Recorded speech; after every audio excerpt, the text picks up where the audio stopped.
Okay, here we go. This is Garrett. When I was 19 years old, I had my own apartment. I was living by myself.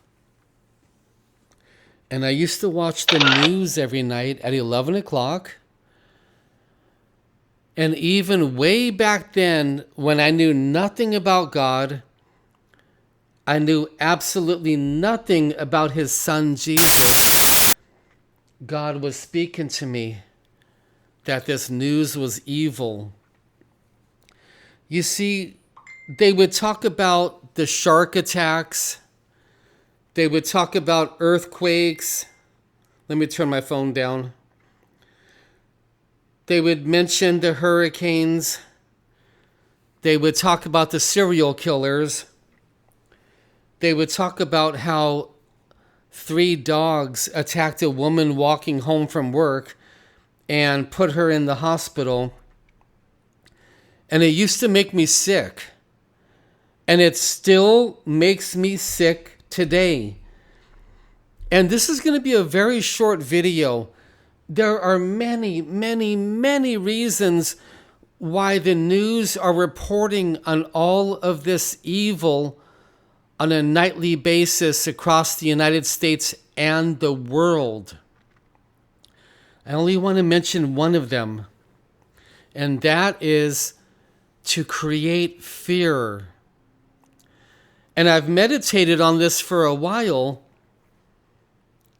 Why do they want to create fear?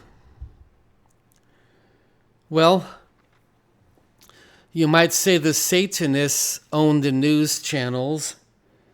You might say the Illuminati does. You might say the bankers.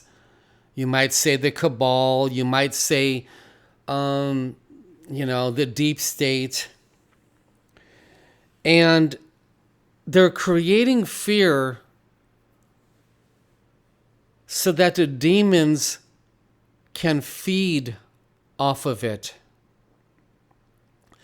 There are certain types of demons that feed on the fear. Just like how sharks can smell the blood, how piranhas will attack the sickest fish and the weakest fish first.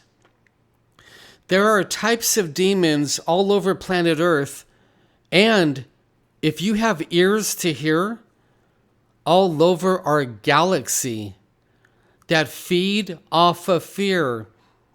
And that's why the newscasters are reporting on the shark bites, the hurricanes, the earthquakes, the tornadoes, people being killed by an alligator, poisonous snakes attacking somebody up in the mountain, avalanches and mudslides, serial killers and murders. It's to make the population afraid. That is what they're doing. Now remember, there could be 1,000 different ways that the Lord God is using the news. I'm only mentioning one of them. I remember I heard this true story. This woman was driving by this topless club or some kind of topless club. And she saw a spaceship fly down to the top of the club and literally suck all of the lust out of the club through the roof into the spaceship. Now, I don't believe this was a spaceship. I believe this was a demon shape-shifting into the shape of a spaceship. He is feeding off the lust. When we watch the news, their job is to make us afraid. The demons are feeding off of the fear.